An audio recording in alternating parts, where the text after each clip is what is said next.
فقد قال الله تعالى في كلامه المجيد وفي فرقانه الحميد: أعوذ بالله من الشيطان الرجيم. بسم الله الرحمن الرحيم. اتل ما أوحي إليك من الكتاب وأقم الصلاة إن الصلاة تنهى عن الفحشاء والمنكر ولذكر الله أكبر والله يعلم ما تصنعون. وقال النبي عليه الصلاة والسلام: من قرأ القرآن فاستظهره فأحل حلاله وحرم حرامه أدخله الله الجنة وشفعه في 10 من أهل بيته كلهم قد وجبت لهم النار. وقال عليه الصلاة والسلام: كن عالما أو متعلما أو مستمعا أو محبا فلا تكن خامسا، أو كما قال عليه الصلاة والسلام. कौनाइन के मुख्तार खुदा तुमको बनाया, कौनाइन के मुख्तार खुदा तुमको बनाया, उम्मत के निगहबान खुदा तुमको बनाया। मौला मेरा का मेरा रहमत की नबी है, मौला मेरा का मेरा रहमत की नबी है। ताजेदार मदीना हमारा तुम अरबी है, ताजेदार मदीना हमारा तुम अरबी है। अशजार में रहते हैं नबूवत की शहादत, तशकीक कमर में तो है अंगुल की इशारात, तशकीक कमर में तो है अंगुल की इशारात। मैं आशिक मौला हूँ मेरे इश्क निराला, है जुमला जहां जिनकी तजल्ली से उजाला, है जुमला जहां जिनकी तजल्ली से उजाला। अल्लाहुम्मा सल्ली व सल्लिम व बारिक अलैहि। पाबदा মারকাজুল কোরআন হাফিজিয়া মাদ্রাসা यतीमखाना ও এলাকাবাসীর উদ্যোগে আয়োজিত 2 দিন ব্যাপী বার্ষিক ইসলামী মহাসম্মেলনের দ্বিতীয় দিনের চলতি অধিবেশনের শ্রদ্ধাভাজন সভাপতি সাহেব, উপস্থিত ওলামায়ে কেরাম, মুরব্বিয়ানে আযম, যুবক ভাই, পর্দানিশীন মা ও বোন, আল্লাহ পাকের অশেষ মেহেরবানি, যিনি আমাদেরকে এই কনকনে শীতের মধ্যেও আরামের বিছানা ত্যাগ করে পাতলা সামিয়ানার নিচে হালকা বিছানার উপরে জান্নাতি বাগানে কোরআন এবং হাদিসের আলোচনা শোনার লক্ষ্যে ওলামায়ে কেরামের সোহবতে কিছু সময়ের জন্য বসার তৌফিক দান করেছেন। এজন্য আমরা জুড়ে সুরে ঈমানি কণ্ঠে পাঠ করি আলহামদুলিল্লাহ। আমরা যেই পরিমাণ মানুষ আছি, এই পরিমাণে আওয়াজ দিলে আওয়াজটা এমন হবে না, আর একটু বেশি হবে। মানুষ যেই পরিমাণ আছি, এই পরিমাণে আওয়াজটা দিতে পারবেন।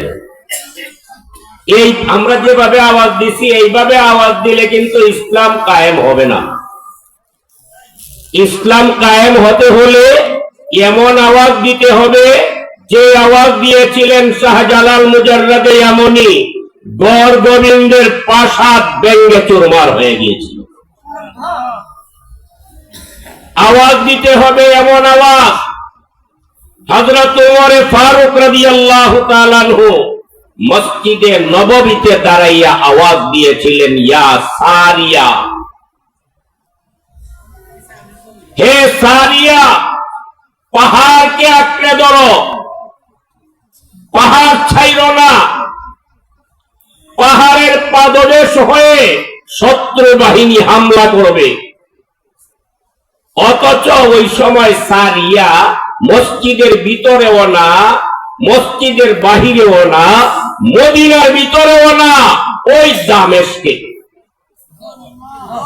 আর হযরত ওমর আওয়াজ দেয় মসজিদের নববীর ভিতরে জুমার নামাজের খুতবায়। খুতবার মধ্যে আওয়াজ দিতেছেন, খুতবার মধ্যে বলতেছেন, ইয়া সারিয়া, ডাক দিয়া, সারিয়াকে ডাক দিয়া।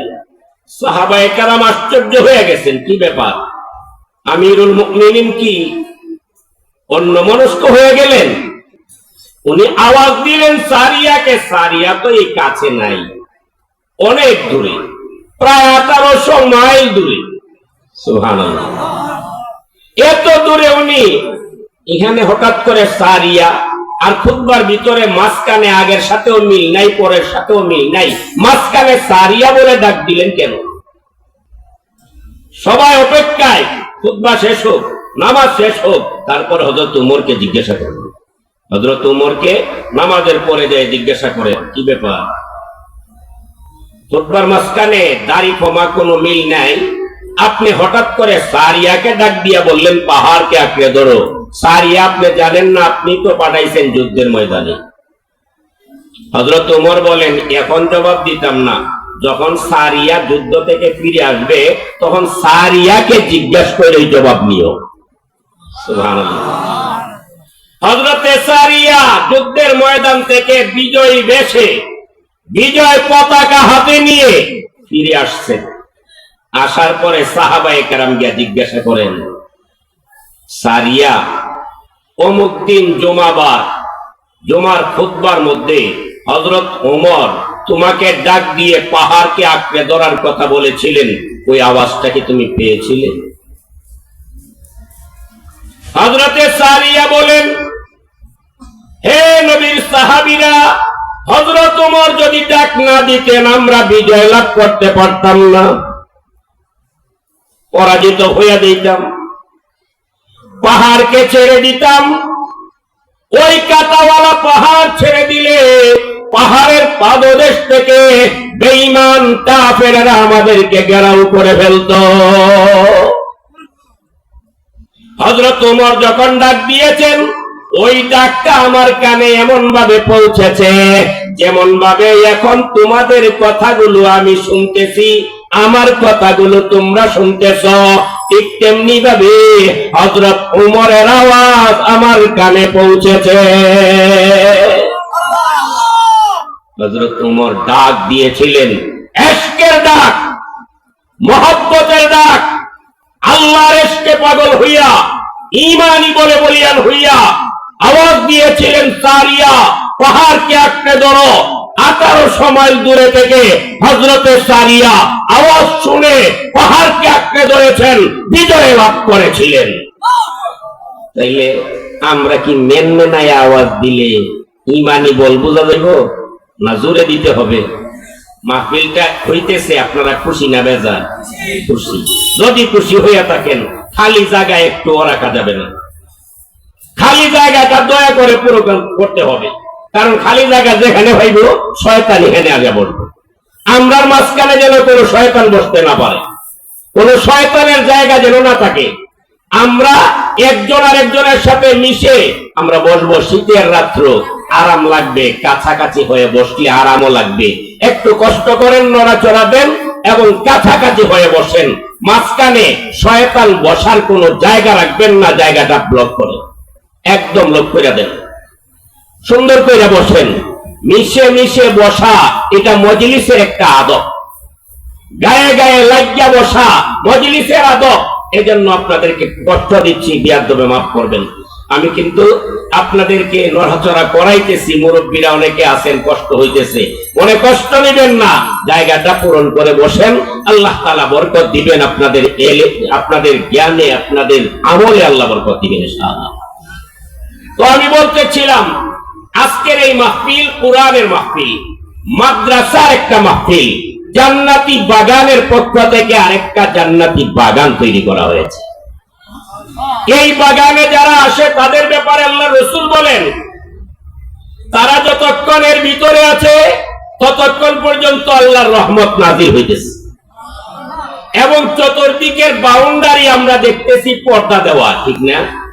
এই পর্দাই শুধু বাউন্ডারি না, চতুর্দিকে বাউন্ডারি হইল ফেরেশতা। ফেরেশতা দিয়া বাউন্ডারি দেওয়া। আল্লাহর পক্ষ থেকে সাকিনা নাজিল হচ্ছে, রহমত নাজিল হচ্ছে এর ভিতরে। বলে মাইকের আওয়াজ তো বাহির থেকে ভাই, ভিতরে আর গিয়া কি করতাম? ভিতরে ওই রহমত নাজিল হয়, ভিতরে না বাহিরে। প্যান্ডেলের ভিতরে আপনি আওয়াজ শুনবেন, ওয়াজ শুনবেন, কথা শুনবেন, বাহিরেও মাইক আছে। তবে এই মাইকটা আপনার জন্য দেওয়া হয় নাই। মাইকটা দেওয়া হয়েছে যারা মাযুর, হাঁটতে পারে না, চলতে পারে না, আসতে পারে না মাহফিলে, মহিলারা যারা আসতে পারে না মাহফিলে, প্যান্ডেলের ভিতরে ঢুকতে পারে না, তাদের জন্য ওই মাইকটা দেওয়া হয়েছে বাহিরে। আপনার জন্য নয়। আপনার তৌফিক আছে, সুযোগ আছে, সুস্থ আছেন, আপনার আসার মতো এই বাউন্ডারির ভিতরে ঢোকার মতো ব্যবস্থা আছে, আপনি বাহিরে থাকবেন না। আপনি ঈমানি বলে বলিয়ান হয়ে এই রহমতের এরিয়ার ভিতরে ঢুকবেন। দুঃখা করবেন কি? আলাইকুম বিমুজালাসাতিল উলামা ওয়া ইস্তিমাই কালামিল হুকামা ফাইন্নাল্লাহা ইউহয়িল কলবাল মাইয়িতা বিনুরিল হিকমা কামা ইউহয়িল আরদাল মাইতাতা বিমাইল মাতার।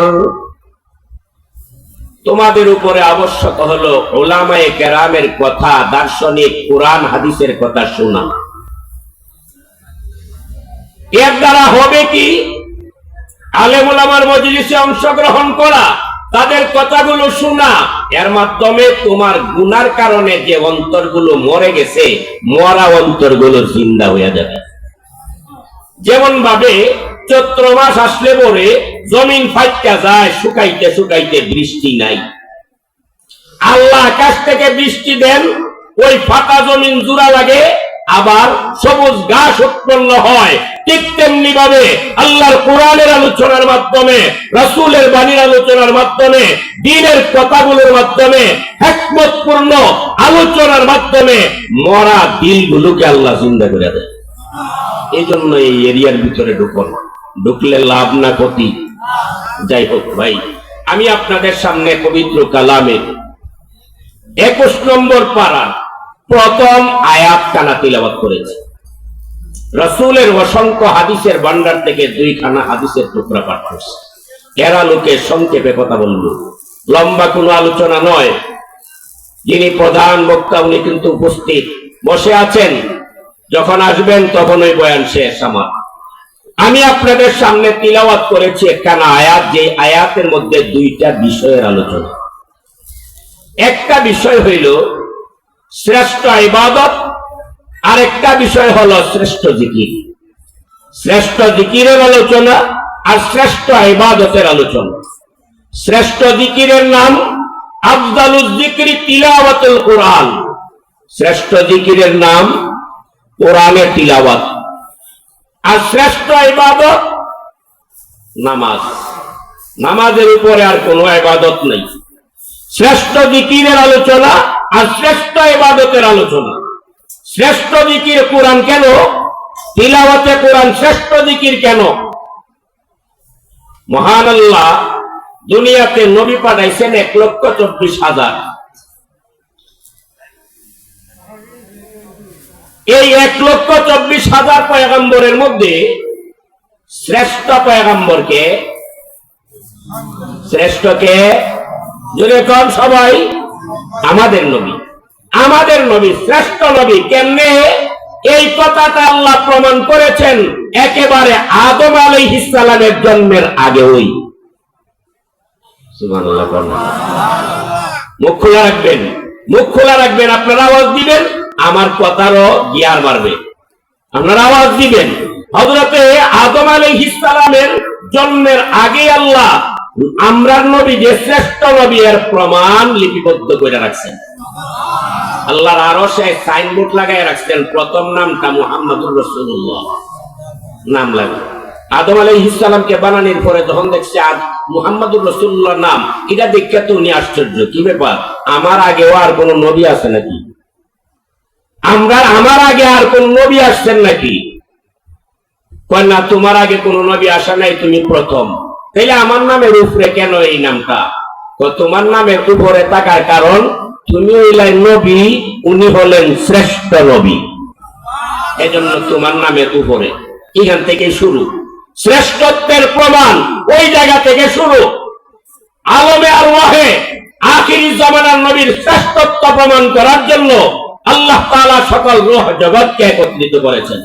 ওরা জিজ্ঞাসা করেন, আলাস্তু বিরাব্বিকুম, আমি কি তোমাদের রব নই? ওই জায়গার মধ্যে উত্তর সবার আগে উত্তর দিয়েছেন আখিরি জামানার নবী রাহমাতুল লিল আলামিন। উনি বলেছেন, বালা, হ্যাঁ আপনি আমাদের রব। ওনার কাছ থেকে জেনে সকল নবীরা উত্তর দিয়েছেন, নবীদের কাছ থেকে জেনে সকল উম্মতের রূহেরা জবাব দিয়েছে, হ্যাঁ আপনি আমাদের প্রভু।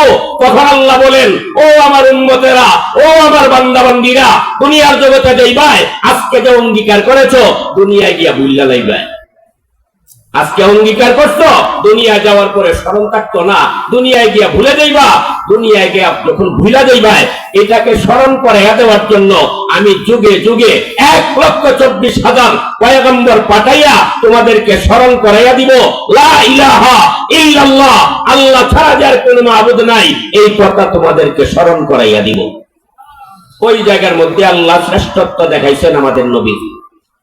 3 নাম্বার, দুনিয়ার জগতে আমরা নবী যখন আসেন, নবী আসছেন মায়ের গর্ভে, আমেনার গর্ভে। আমেনার গর্ভে আগমন করেছেন। হযরত আমেনার গর্ভে থাকাকালে হযরত রাসূল করিম সাল্লাল্লাহু আলাইহি ওয়াসাল্লামের পিতা আব্দুল্লাহ মারা গেছেন। আব্দুল্লাহ মারা যাওয়ার পরে আমেনা বিধবা হয়ে গেছেন। বিধবা অবস্থায় রাস্তা দিয়ে যখন হাঁটেন, ওনার মুখ থেকে অনেক সময় থুতু বের হয় না, থুতু বের হয়, থুতু ফেলেন। রাস্তা দিয়ে হাঁটলে মেশকে আম্বরের ঘ্রাণ পাওয়া যায়। আমেনা যে রাস্তা দিয়া যায়, ওই রাস্তা দিয়া মেশকে আম্বরের ঘ্রাণ পাওয়া যায়। তখন লোকেরা গবেষণা করে সমালোচনা করে, কি রে, ওনার না স্বামী নাই, উনি তো বিধবা, বিধবা মহিলা এত ঘ্রাণ লাগাইয়া লাগাইয়া হাঁটে, এত ঘ্রাণ লাগাইয়া হাঁটে। এরপরে চিন্তা করে অন্যান্য মহিলারা যে এই গ্রামটা, এই সেন্ট কোথায় থেকে যেন আনছে, দেখি খুব মজার সেন্ট, এই সেন্ট কোন দোকানে পাওয়া যায়। দোকানে যাইয়া জিজ্ঞাসা করে, সেন্ট দেখান। যেই সেন্টই হাতে নেই, এমন গ্রান আর পায় না। গ্রান আছে কিন্তু এই গ্রান নাই। শেষ পর্যন্ত গিয়া আমেনার শাশুড়ির কাছে বিচার দিছে, আপনার পুত্রবধূ এটা কি শুরু করছে?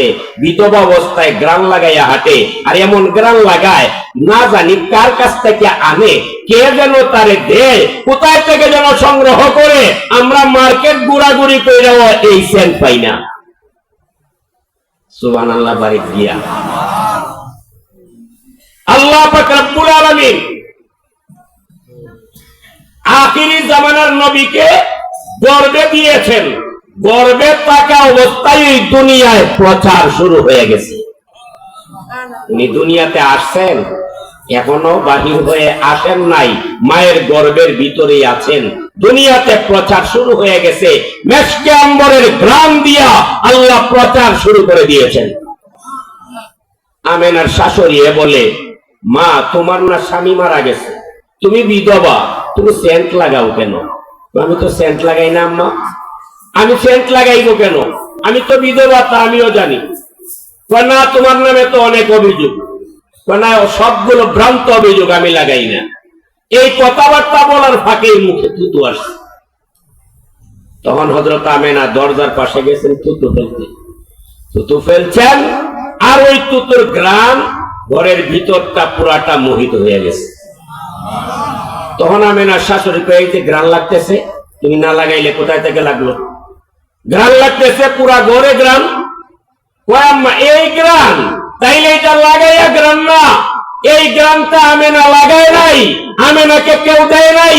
এই গ্রামটা আমেনার নয়, এই গ্রামটা হলো আমিনার গর্ভজাত সন্তান, যিনি ভবিষ্যতে দুনিয়াতে আগমন করবেন এবং আখিরি জামানার নবী হয়ে সারা বিশ্বকে এই দ্বীন ইসলাম প্রতিষ্ঠা করে দেখাইবেন।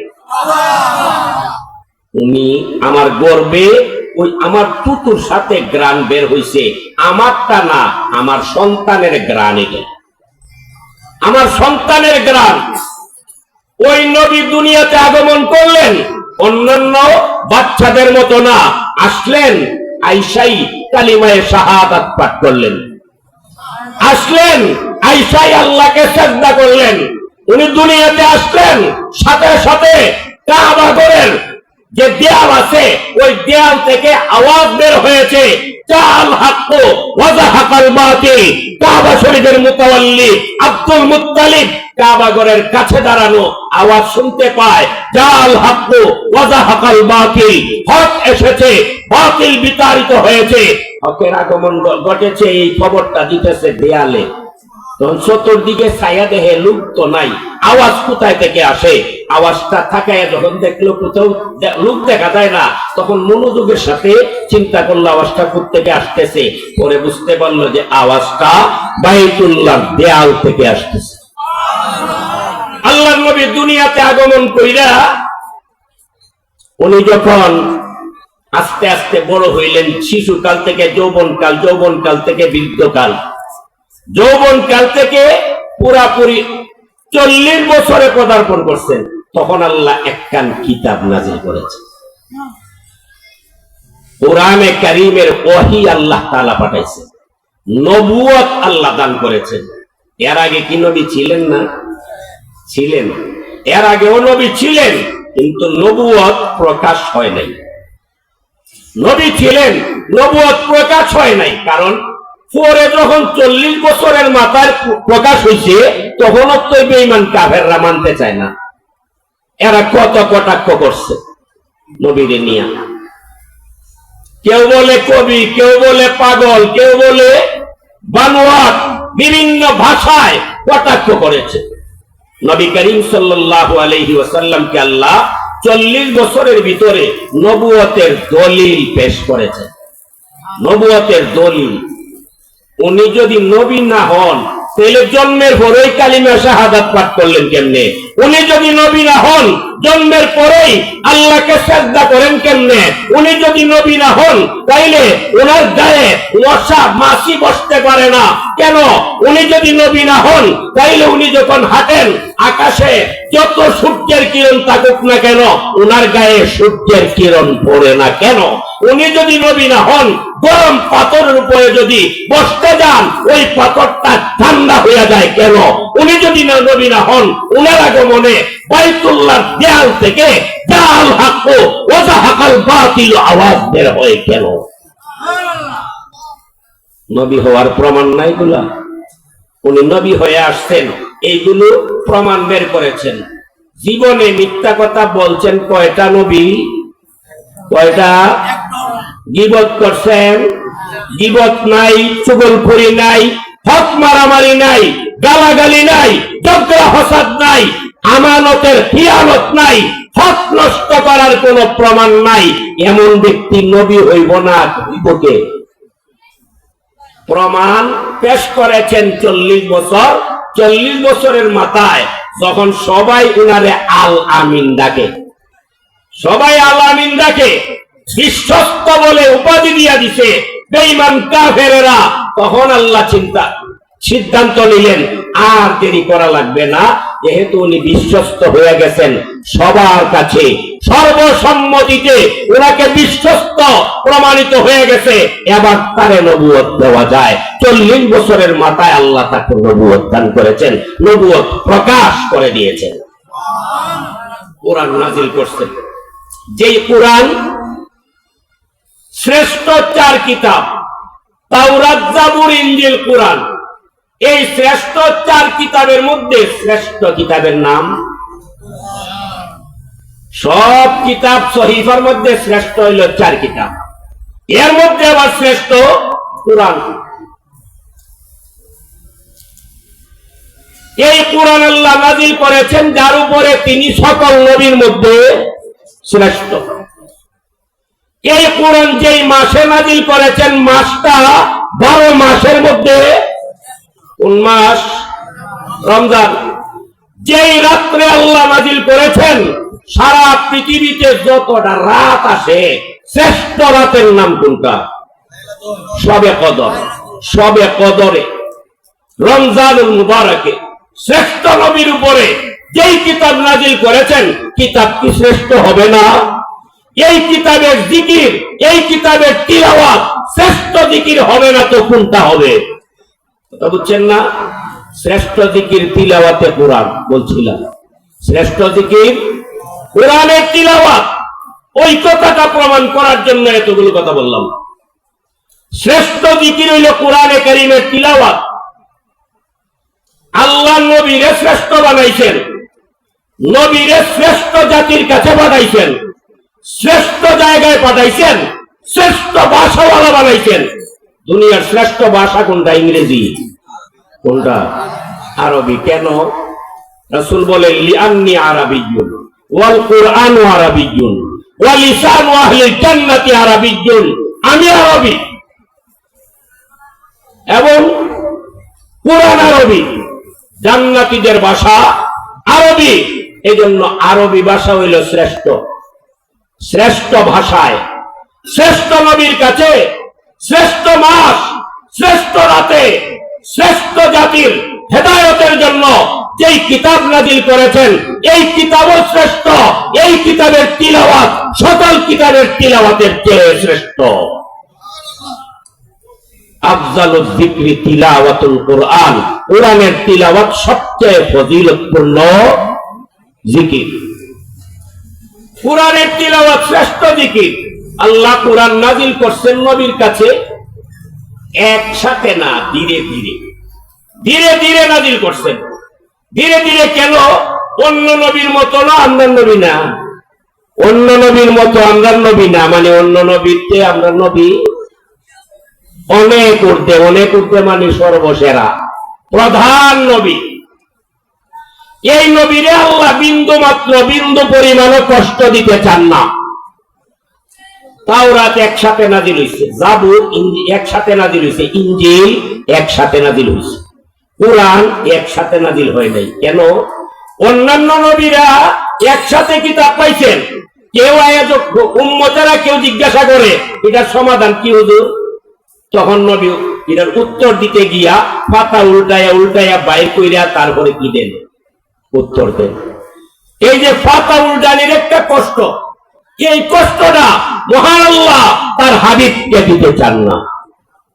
এই কষ্টটা যেন হাবিব না পান, আল্লাহর হাবিব যেন কষ্ট ছাড়াই উম্মতের সমাধান দিতে পারেন। এজন্য আল্লাহ একসাথে কোরআন নাযিল না কইরা যখন যেই সমস্যা তখন সেই সমাধান দান করেছে।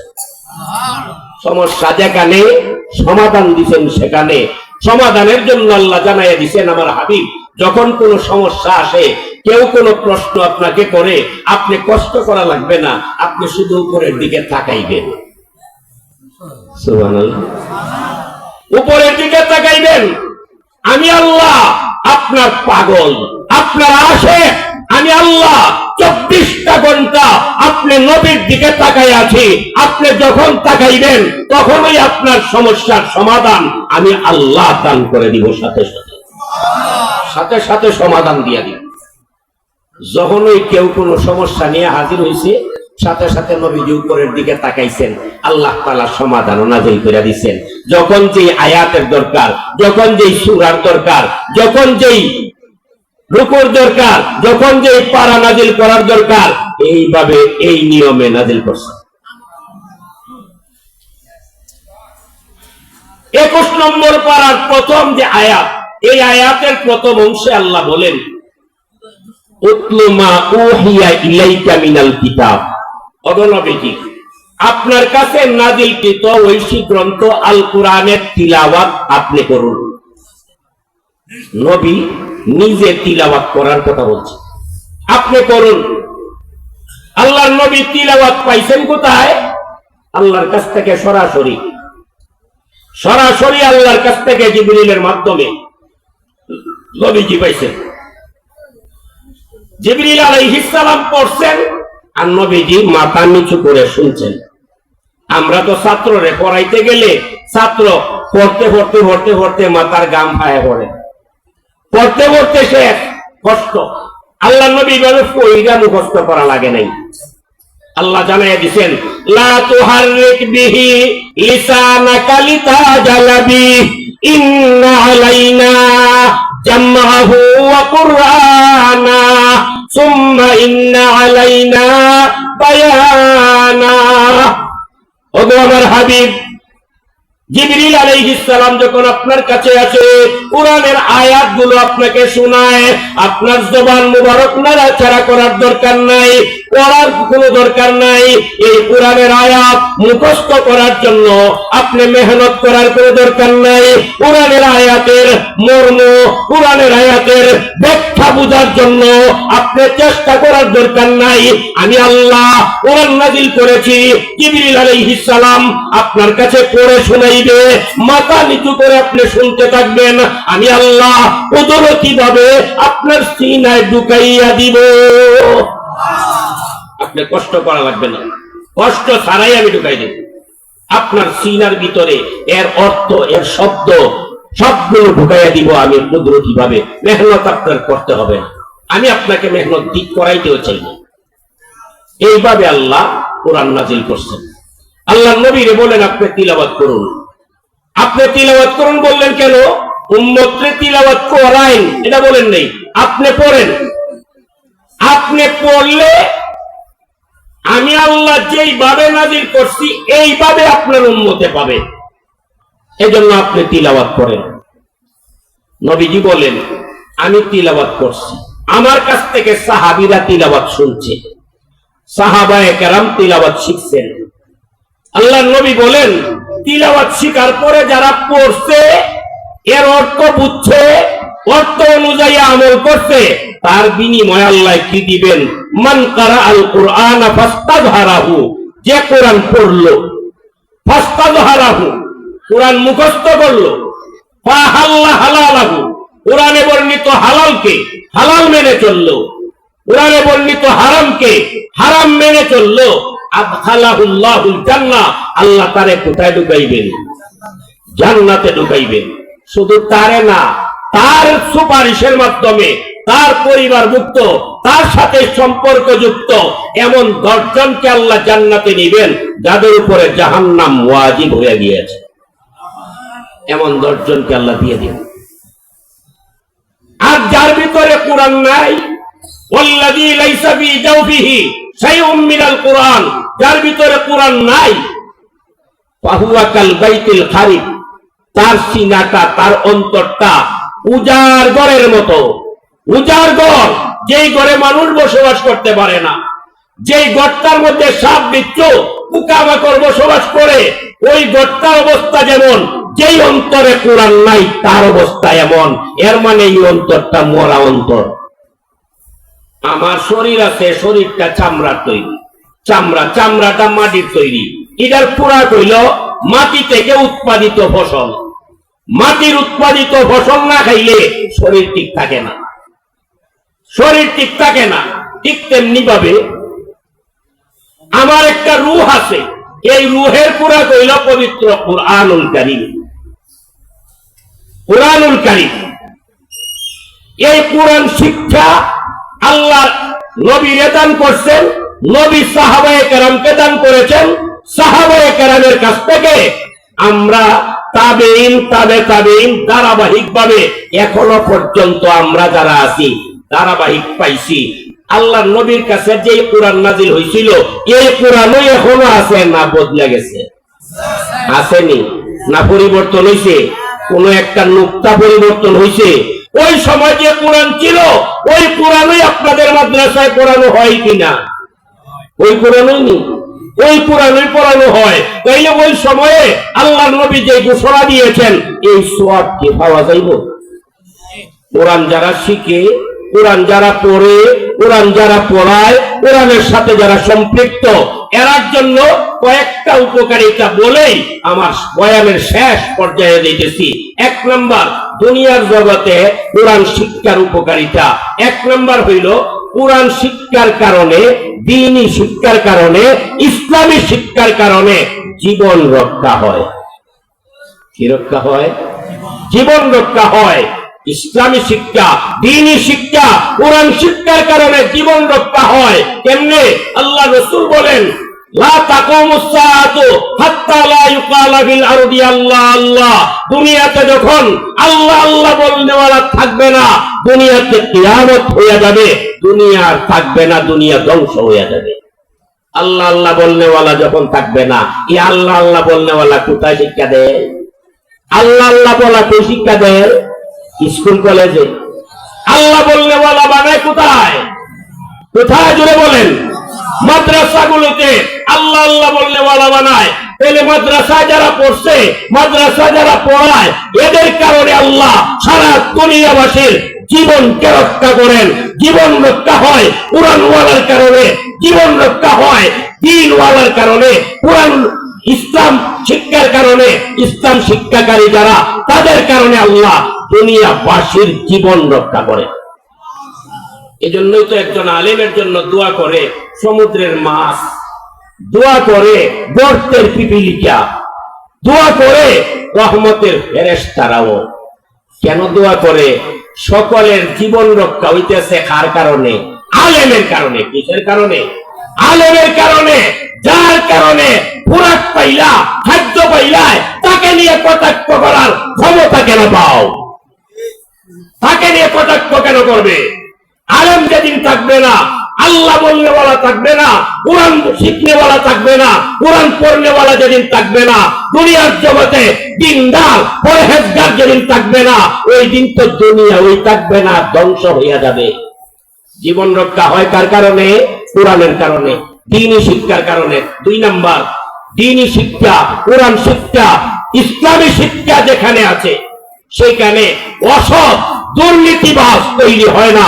ওই জায়গার মধ্যে আল্লাহ দিনদার পরহেজগার ঈমানদার তৈরি করে দেয়। 3 নম্বর, কোরআন শিক্ষা যেখানে, ওইখানে মানুষত্ব তৈরি হয়। ও মানুষ হয় না, মানুষ বানায় কোরআন শিক্ষার মাধ্যমে, ইসলামী শিক্ষার মাধ্যমে।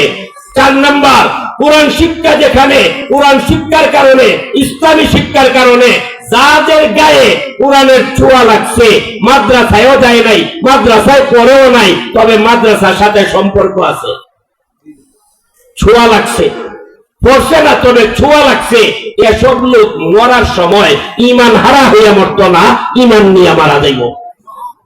3 নম্বর। 4 নম্বর হইল কবরের জগতে কোরআনের কারণে, ইসলামী শিক্ষা, দ্বীনি শিক্ষার কারণে কবরের ভিতরে যে আযাব হওয়ার কথা, এই আযাব থেকে আল্লাহ তাআলা মুক্তি দান করেন। সংক্ষেপে একটা কথা বলে বইলা ফেলাই। হযরত মুসা আলাইহিস সালাম রাস্তা দিয়া যান, কবরের ভিতরে আযাব হইতেছে, আসার সময় দেখেন আবার আযাব নাই। কি ব্যাপার? আগে যাইতে দেখলাম আযাব, আসতে দেখি আযাব নাই। আল্লাহ জানাইয়া দিলেন এই লোকটা মরার সময় তার স্ত্রীর গর্ভে ছিল বাচ্চা, ওই বাচ্চাটা যেন যদি ছেলে হয় কোরআন যেন শিক্ষা দেয়, ওসিয়ত করে মারা গেছিল। এখন ওই বাচ্চাটা জন্ম হইয়া কোরআন শিক্ষার যোগ্য হয়েছে। মা তারে মক্তবে ভর্তি করছে, মক্তবের হুজুরে তারে বিসমিল্লাহ সবক দিয়েছে, সে বিসমিল্লাহ পাঠ করেছে। বিসমিল্লাহর ভিতরে রহমান এবং রাহিম দুইটা আল্লাহর সিফতি নাম আছে। আল্লাহ দয়ালু, আল্লাহরে দয়ালু বলে তার বাচ্চা ডাক দিয়েছে। এই দয়ালু আল্লাহ যেই বাচ্চা আল্লাহরে দয়ালু বলে ডাক দিয়ে দিছে, ওই বাচ্চার বাবাকে আল্লাহ আযাব দিতে পারেন না, ওই জন্য আল্লাহ তারে মাফ করে দিছে। কোন কারণে? কোরআন শিক্ষার কারণে। 4 নাম্বার, হাসরের মাঠে সর্বশেষ কথা, হাসরের মাঠে আল্লাহ পাক রব্বুল আলামিন আলেমদেরকে ডাক দিয়া বলবেন, কুরআন ওয়ালাদেরকে ডাক দিয়া বলবেন, ও আলেমরা তোমরা বিনা হিসাবে জান্নাতে যাও, বিনা হিসাবে জান্নাতে যাও। বলে হুজুর এখন যে একটা ওয়াজ সুন্দরী করছিলেন, এখন যে কথাটা কইছেন বুঝাইছেন, আলেম হইলই বিনা হিসাবে জান্নাতে, এটা কোন কথা? তো কোনো মতে দাওরায়ে হাদিস পাশ করলে আলেম হয়ে গেল আর জান্নাতে যাবো? বলে না, আল্লাহর দৃষ্টিতে আলেম দাওরায়ে হাদিস পাশ করাকে বলে না। আল্লাহর দৃষ্টিতে আলেম বলে যে ইলম অনুযায়ী আমল করে। বুঝছেন? ইলম অনুযায়ী যে আমল করে ওই লোকটাকে বলবেন জান্নাতে যাও। জান্নাতে যাওয়ার সময় রাস্তার মধ্যে ধরা পড়বো কয়েকজনের হাত, একজনে নিয়ে দাঁড়াও, কার কাছে বসছিলা? স্মরণ আসেনি? অমুকের কাছে বসছিলা, সে আমার ছেলে, আমি বিপদে বসছি, আমার ছেলের কারণে তুমি আলেম হইছো, আমারে তো দিতে পারতাম না। আরেক লোকে বলবো তোমারে আমি এক গ্লাস পানি পান করাইছিলাম, আমারে নিয়ে যাইতে হবে। আরেক লোকে বলবে আমি তোমারে এক বদনা পানি আইনা দিছিলাম, আমারে নিয়ে যাইতে হবে। আরেক লোকে বলবে তোমারে আমি এক সেট কাপড় বানাইয়া দিছিলাম, তুমি আমারে নিয়ে যাইতে হবে। আরেক লোকে বলবে ভাই একা একা যাইও না, আমারে নিয়ে যাও, কারণ আমার ঘর খাইয়া তুমি লেখাপড়া করছিলা, আমি তোমার লজিং মাস্টার। আরেকজনে কইব তুমি যে মাদ্রাসায় পড়ছিলাই এই মাদ্রাসার ঘর বানাইবার সময় আমি ইট দিছিলাম। আরেকজনে কইব তুমি যে মাদ্রাসায় পড়ছিলাই এই মাদ্রাসার মধ্যে আমি কোরআন দিছিলাম। এই মাদ্রাসায় তুমি যে মাদ্রাসায় পড়ছো এই মাদ্রাসার মধ্যে আমি কয়েক ব্যাগ সিমেন্ট দিছিলাম, এই মাদ্রাসার মধ্যে আমি কয়েক লক্ষ টাকা ব্যয় করেছি, তুমি আমারে রাখতে যাইবা কেমনে? তখন ওই আলেম, ওই হাফেজে কোরআন আল্লাহর কাছে হাত উঠায় বলবে আল্লাহ এই সমস্ত লোকরে রাখতে আমি যাইতে পারতাম না। তখন আল্লাহ আলেমের সুপারিশ কবুল কইরা ওই সকল লোকরে সহ জান্নাতে পৌঁছাইয়া দিবেন। কাজেই এই সকল মাদ্রাসাগুলো দরকার আছে কিনা নাই? জোরে জোরে বলে আছে কিনা নাই? এই সকল মাদ্রাসাগুলোকে টিকায় রাখা আমাদের ইমানি নৈতিক দায়িত্ব কিনা? টিকায় রাখতে হবে কিনা? এই মাদ্রাসাগুলো করতে গিয়া ঘর লাগে, এই ঘর করতে টাকা লাগে, শিক্ষক লাগে, শিক্ষকের বেতন লাগে, লাগে কিনা? ছাত্রদের খাবার লাগে, কিতাব লাগে, বই পুস্তক লাগে, কোরআন লাগে, সবগুলো আয়োজন করতে, ব্যবস্থা করতে কিছু ব্যয় আছে।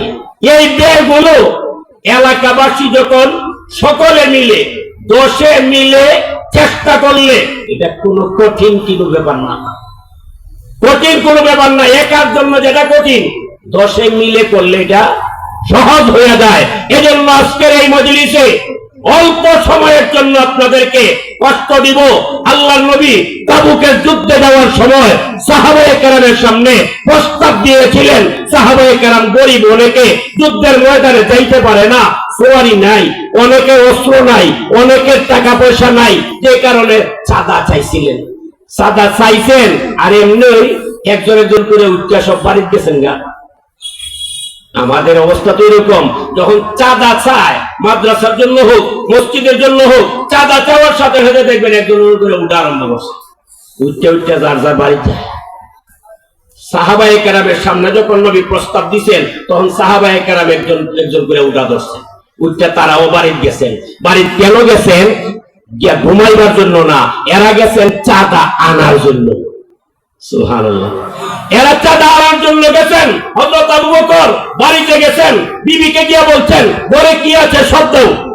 দিতে দিতে একবারে কিচ্ছু রাখছে না। হযরতে আবু বকরের বিবি বলেন যে ঘরে দেওয়ার কিচ্ছু নাই, ঘরে আল্লাহ এবং রাসূলরে রেখেছে, সব বস্তায় বইরা আল্লাহ দিয়ে দিছেন। হযরত ওমর পুরা মালের অর্ধেক দিয়ে দিছেন। হযরত উসমান বিরাট অঙ্কের অনুদান, হযরত আব্দুর রহমান ইবনে আউফ রাদিয়াল্লাহু তাআলা আনহু বিরাট অঙ্কের অনুদান আল্লাহ রাসূলের সামনে পেশ করে দিয়েছেন। এইভাবে দিতে দিতে মহিলারা যখন খবর পাইছে, মহিলারাও দেওয়া শুরু করছে। যার যার কেউ চেইন খুললে দেয়, কেউ হাতের বালা খুললে দেয়, কেউ আবার কানের অলংকার খুললে দেয়, যে জন্য হারে দেওয়া শুরু করছে। এইভাবে সাহাবায়ে কেরামের আগ্রহ, যে যেমন দিছেন জান তেমন দিছেন মাল, আল্লাহর জন্য তারা এত পাগল করা ছিলেন। আমরা কি ওই নবীর উম্মত না? আমরা ওই সাহাবায়ে কেরামের আদর্শবান হতে চাই না? অতএব আল্লাহর নবীর বাগানের জন্য যে ঘর হচ্ছে, দোতলার কাজ চলতেছে, এটা সম্পন্ন হোক। আপনারা চান কিনা চান না? সম্পন্ন হোক, এটা আপনারা চান তো? এজন্য আপনাদের কাছে আমি অল্প সময়ের ভিতরে, হুজুর আসার আগে আমি আপনাদেরকে অনুরোধ করব, দ্বিতীয় তলার কাজের জন্য যারা কমিটির লোক আছেন, এরাই শুধু দিবে এমনটা না, পুরা এলাকার মানুষেরই সওয়াবের দরকার, সদকায়ে জারিয়ার সওয়াব দরকার। এজন্য আমি আপনাদের কাছে অনুরোধ করব, সিমেন্ট লাগে 300 বস্তা। কয় বস্তা? 300 ব্যাগ সিমেন্ট। এই 300 ব্যাগ সিমেন্ট আমরা আজকে ব্যবস্থা করে ফেলবো ইনশাআল্লাহ। এরপরে লাগবে ইট 10,000, রড লাগবে 6 টন, মিস্ত্রির জন্য লাগবে 1.5 লক্ষ টাকা। এই টাকাটা আজকেই যে আমরা সবাই দিয়ে দিব এমনটা না, আপনারা ধীরে ধীরে সময় মতো দিবেন। প্রথমে আমি আপনাদেরকে বলবো সিমেন্ট 5 ব্যাগ সিমেন্ট দেওয়ার জন্য কে কে রাজি আছেন বলেন? 5 ব্যাগ, বেশি বলি নেই, 5 ব্যাগ। 1 নম্বর কি নাম? শাহজাহান। 5 ব্যাগ। 10 ব্যাগ কে? সভাপতি সাহেব, মাশাআল্লাহ, মাদ্রাসার সভাপতি সাহেব জনাব লুৎফুর রহমান সাহেব। 10 ব্যাগ। শাহজাহান ভাই 5 ব্যাগ। নারে তাকবীর, দিন ইসলাম। আল্লাহ কবুল করুন, মঞ্জুর করুন। দানের খবর রোজা পাকে পৌঁছাইয়া দিন। এই দান তৌসিলা করে জিন্দা মুর্দা সবাইকে মাফ করে দিন। আল্লাহ জান্নাতের মালিক তাদেরকে বানাইয়া দিন। সকলে বলি আমিন। এরপরে 3 নাম্বার, 5 ব্যাগ বা 10 ব্যাগ? 5 ব্যাগ বা 10 ব্যাগ? কি নাম? ঈদগাহ মাঠের সভাপতি সাহেব ইয়াসিন সাহেব, মাশাআল্লাহ, 10 ব্যাগ সিমেন্ট। নারে তাকবীর, দিন ইসলাম। আল্লাহ দানকে কবুল করে। বলি এই মুরব্বি কি নাম? রাফেজ ভাই, মাশাআল্লাহ, ওই মুরব্বি। 5 ব্যাগ সিমেন্ট। আল্লাহ দানকে কবুল করে মঞ্জুর করো। দানের উসিলায় ওনার জিন্দা মুর্দা সবাইকে মাফ করে দাও। দানের খবর রোজা পাকে পৌঁছাইয়া দাও। বিপদ আপদ থেকে হেফাজত করো। সকলে বলি আমিন বলেন। এরপরে কে আছেন? 10 ব্যাগ বা 5 ব্যাগ? 10 বা 5? ভাই মুহসিন, মুহসিন ভাই, 10 ব্যাগ সিমেন্ট। নারে তাকবীর, জোরে বলেন, নারে তাকবীর। জোরে, আরো জোরে হয়েছে না? নারে তাকবীর, দিন ইসলাম। আল্লাহ দানকে কবুল করে মঞ্জুর করো। দানকে উসিলা করো না, জিন্দা মুর্দা সবাইকে মাফ করে দাও। আল্লাহ দানের খবর রোজা পাকে পৌঁছাইয়া দাও। বিপদ আপদ থেকে হেফাজত করো। কামাই রুজির মধ্যে বরকত দাও। সকলে বলি আমিন। এরপরে কে বলেন? 10 ব্যাগ বা 5 ব্যাগ? 10 ব্যাগ বা 5 ব্যাগ। এখনো কিন্তু 50 ব্যাগ হয়েছেনি, এখনো 50 হয় নাই, হতে হবে 300। শাহাদাত 3 ব্যাগ সিমেন্ট। মাশাআল্লাহ, আল্লাহ দানকে কবুল করে মঞ্জুর করো।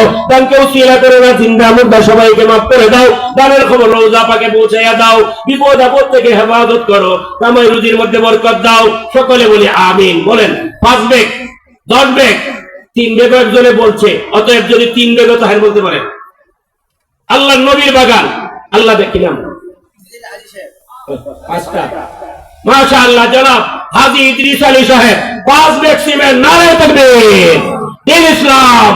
আল্লাহ দানকে কবুল করে মঞ্জুর করো। দানকে উসিলা করে না, জিন্দা মুর্দা সবাইকে মাফ করে দাও। দানের খবর রোজা পাকে পৌঁছাইয়া দাও। সকলে বলি আমিন। আর কে আছেন? 10 ব্যাগ বা 5 ব্যাগ?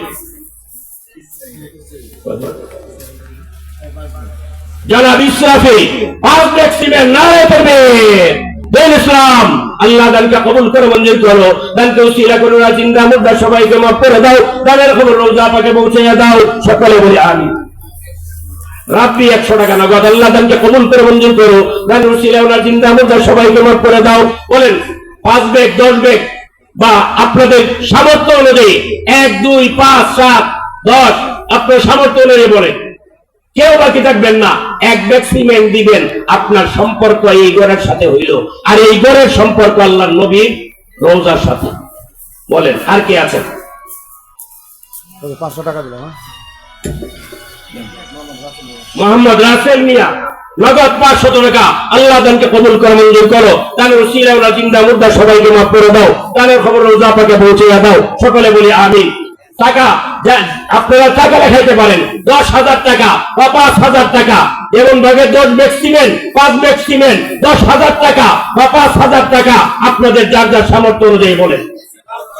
ইয়াসিন মিয়া নগদ 500 টাকা আল্লাহ দানকে কবুল করে মঞ্জুর করো, দানের উসিলা ওনার জিন্দা মুর্দা সবাইকে মাফ করে দাও, দানের খবর রোজা পাকে পৌঁছে দাও, সকলে বলি আমিন। সিমেন্ট আর কে আছেন? 1 ব্যাগ, কেউ বাকি থাকবেন না, কমপক্ষে 1 ব্যাগ সিমেন্ট লেখান আল্লাহর নবীর বাগানে, আপনার 1 ব্যাগ সিমেন্ট লাগবে। মাশাআল্লাহ। জনাব মুশাররফ হোসেন 5 ব্যাগ সিমেন্ট নারে তাকবীর।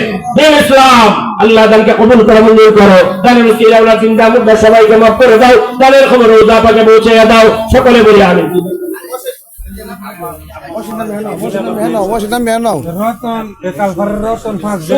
মাশাআল্লাহ। ওনার আব্বা মারা গেছেন, ওনার আব্বার মাগফিরাতের জন্য 500 টাকা আল্লাহ দানকে কবুল করে মঞ্জুর করো, দানকে উসিলা করে ওনার জিন্দা মুর্দা সবাইকে মাফ করে দাও। মজনুবিয়া মাশাআল্লাহ 500 টাকা আল্লাহ দানকে কবুল করে মঞ্জুর করো, দানের উসিলা ওনার জিন্দা মুর্দা সবাইকে মাফ করে দাও, দানের খবর রোজা পাকে পৌঁছে দাও। সুলতান মিয়া 1000 টাকা নারে তাকবীর। দিন ইসলাম আল্লাহ দানকে কবুল করে মঞ্জুর করো, দানের উসিলা ওনার জিন্দা মুর্দা সবাইকে মাফ করে দাও। আল আমিন ওনার আব্বার দুনিয়াতে নাই, ওনার আব্বার মাগফিরাতের জন্য 1000 টাকা নারে তাকবীর। দিন ইসলাম আল্লাহ দানকে কবুল করে মঞ্জুর করো, দানের উসিলা ওনার জিন্দা মুর্দা সবাইকে মাফ করে দাও, দানের খবর রোজা পাকে পৌঁছে দাও, বিপদ আপদ থেকে হেফাজত করো, সকলে বলি আমিন। মাশাআল্লাহ। আহমদ আলী দেখেন, আহমদ আলী 500 টাকা আল্লাহ দানকে কবুল করে মঞ্জুর করো, দানের উসিলা ওনার জিন্দা মুর্দা সবাইকে মাফ করে দাও।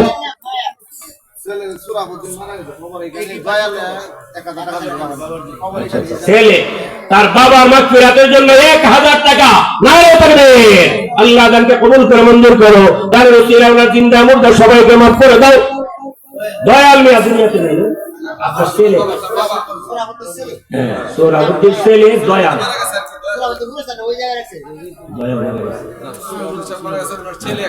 দয়ালে দিছে।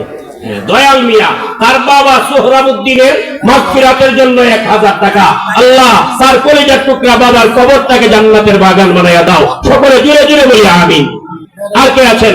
1 ব্যাগ সিমেন্ট বা 5 ব্যাগ সিমেন্ট আপনার সামর্থ্য অনুযায়ী, বা 1000 2000 5000 10,000 আপনার সামর্থ্য অনুযায়ী দিবেন, আপনার সামর্থ্য অনুযায়ী বলতে থাকেন। নগদ যে যতটুকু পারেন, হ্যাঁ নগদ আপনি যতটুকু পারেন, আর বাকি যদি লেখান তাইলে আপনি 10,000 5,000 আপনি সিমেন্ট লেখাইতে পারেন। আল্লাহর নবীর বাগানে আপনার সম্পর্ক হয়ে গেল, এই নবীর বাগানের উসিলায় আল্লাহর নবীর রওজার সাথে আপনার সম্পর্ক হয়ে যাবে। কে আছেন আর বলেন সুবহানাল্লাহি ওয়া বিহামদিহি সুবহানাল্লাহিল আযীম। হ্যাঁ মুরব্বি কি বলতেছে? মোস্তফা মাশাআল্লাহ যে 500 টাকা আল্লাহ দানকে কবুল করে মঞ্জুর করো, দানকে উসিলা করো, জিন্দা মুর্দা সবাইকে মাফ করে দাও, দানের খবর রোজা পাকে পৌঁছাইয়া দাও, বিপদ আপদ থেকে হেফাজত করো, কামাই রুজির মধ্যে বরকত দাও, সকলে বলি আমিন। মাশাআল্লাহ। ইসমাইল 5 ব্যাগ সিমেন্ট আবার নগদ 500 টাকা নারে তাকবীর। দিন ইসলাম আল্লাহ দানকে কবুল করে মঞ্জুর করো, দানের উসিলা ওনার জিন্দা মুর্দা সবাইকে মাফ করে দাও, দানের খবর রোজা পাকে পৌঁছাইয়া দাও, সকলে বলি আমিন।